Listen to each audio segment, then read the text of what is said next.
Welcome back to the Chicago Lead, and David Hall and I had to make some room at the desk because the stars are shining bright because we have two special drivers from NASCAR joining us on the lead. We have Bubba Wallace and Chase Elliott. Going to dive into this conversation when it comes to the NASCAR street race in the great city of Chicago. Tickets went on sale yesterday, so everybody out there, make sure you go get them if you haven't gotten them yet. But if you do have them, I'm sure it's going to be a great experience. And this will be the third time that NASCAR will have the street race in the city of Chicago, in downtown Chicago. So first, starting off with you guys, welcome to Chicago, but also the impressions of the NASCAR street race in Chicago the past couple of years. Yeah, I've enjoyed every bit of it, just from the atmosphere, just different from the norm. We've talked about this a couple of times today, and waking up, walking down the lobby of the hotel, walking right over to the racetrack, hopping in the race car, and getting on the track right there is really cool. And then even pulling in today after we landed, we drove part of the track, and it was totally different. Slower? Yeah, a lot slower. A lot slower? Yeah. And it was just cool to see what it looked like, without anything. So definitely an appreciation from the whole standpoint. How about for you, Chase? I think he said it. It's just such a departure from what we do on a weekly basis. And we're so used to going into a market and being, an hour outside of a big city, right? So having access to nice restaurants and things to go do on a Friday or Saturday night is just not something we're used to doing. So I think for the spectators, it's really exciting, something different. But for the industry personnel, whether it's the driver, the crew guys, road crew guys, pit crew guys, people that work within NASCAR, I think it's fun for all of us just to have a different environment, selfishly. And I think we all really love that aspect of it, and I certainly have. And maybe this year it won't rain, because that's been the thing every time it's been here. How challenging has that made it? Because it's a great visual. It looks like a great course, but you add the rain, it's an additional challenge. I think it's, for me, I'm not standing outside watching. Right? So I haven't necessarily disliked the rain. I feel from a competitive standpoint, it has actually probably made the event more exciting, visually, and at least from my standpoint. But certainly being out there watching, that takes away from the experience. I totally get that. But from a competitor's point of view, it's actually been kind of fun. Yeah, I agree. It's just a new element. From a street course where there's no room for runoff, no room for errors. Then you add another element of rain, where we all know what it's like driving in the rain. You take a corner too fast and you're kind of slipping and sliding. So you add a little bit of speed to that, which is what we do. It's just a whole recipe for disaster. So you have to be totally, mind sharp as a tack, just in the game the entire time to not force a mistake. All right, Bubba, you raced for Michael Jordan's 2311. The statue is right over your shoulder there. I'm sure you got some good pictures before that. How involved is he, and what's it like to work for MJ? Yeah, no, it's been a lot of fun. I keep telling people he loves the sport, and I think when you have an owner of his stature that can be doing anything he wants in the world, invest his time, his money, his blood, sweat, and tears back into the sport of NASCAR, I think that resonates through the whole entire shop. Everybody at Airspeed loves that, loves working there, and we've tried to create a family environment for people to really strive and thrive in. And having MJ there, knowing his competitive level, he understands the sport. So at the same time, he's like, I want to win every race. He knows that's impossible. Yeah.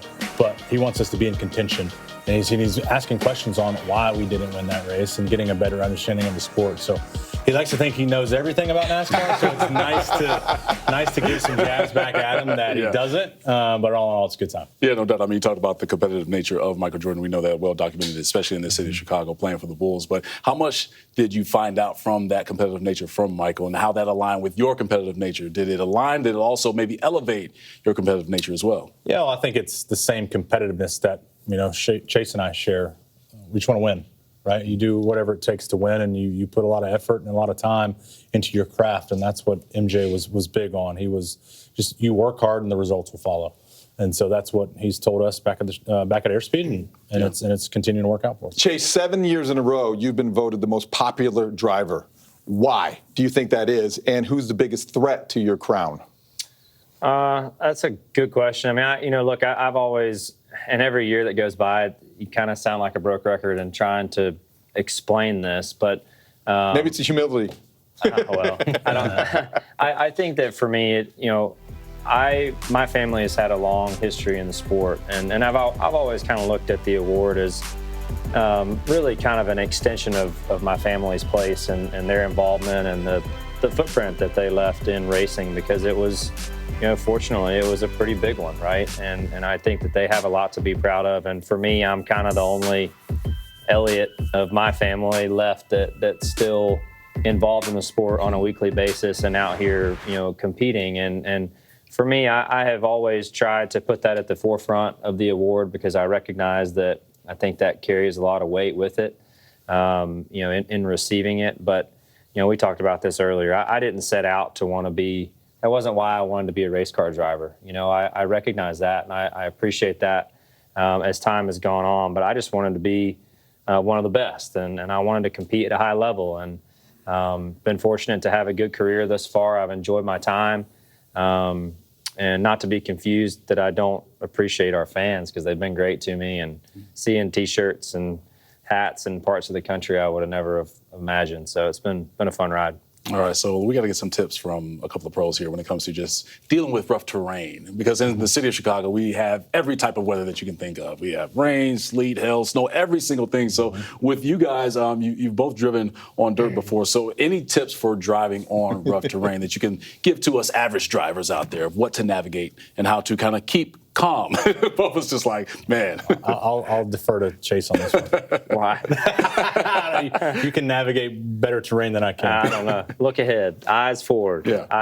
I feel like that's one thing for sure. Like, that's not ever going to be a bad habit, right? If you're thinking ahead, looking ahead, you're just bettering your odds. And to add on to that, like, not fixate on a car right in front of you, right? Looking beyond that and seeing what's up ahead. There's been multiple times where my wife freaks out because the car right in front of us was braking, but no one in front of them was. So it's like, what are they braking for? Yeah. I don't need to. That sounds like everybody else. Exactly. Nah, I'm looking like 5 That's actually reassuring, very reassuring. Yeah. All right, guys, 2 weeks away from Daytona. You guys have both come close. That is as big of a stage as your sport has. What would it mean to each of you to win there? I mean, that would be the biggest win of my career, I believe. But just, being close so many times and, having a good track record at Daytona has always been nice, just to show up there with confidence and speed. And that's what you want, showing up after a short off season that our sport offers. You show back up and you feel like you just picked up where you left off from the previous season. So fortunate enough to be in a good spot, in a good car, good sponsors. Just got to get one spot better. We'll be fine. We've come close a couple times too, so it's, I think Bubba and I both are in a similar boat with that. We've had some great opportunities, some fast cars.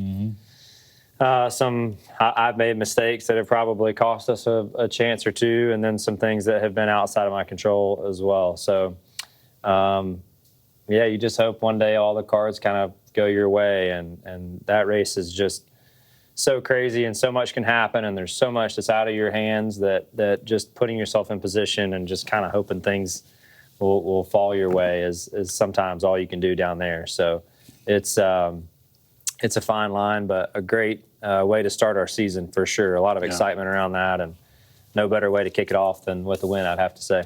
Definitely. Well, Chase Elliott, Bubba Wallace, we appreciate you guys stopping by the Chicago Lead at our CHSN studio. Thank you for joining us. Great for to have you here. Yes, remember that tickets are available for the NASCAR Street Race in the city of Chicago, 4th of July weekend at Grant Park. So come out and see these two greats do their thing out there on the streets of Chicago. And when we come back